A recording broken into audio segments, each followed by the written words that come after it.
Hi!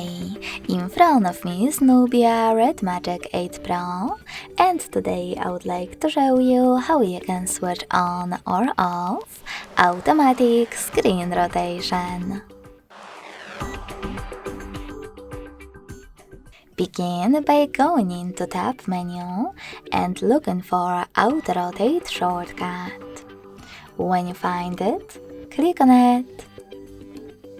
As you can see, mine is now blue. That means that auto rotation is enabled, but you can always disable it by tapping on the same tile again.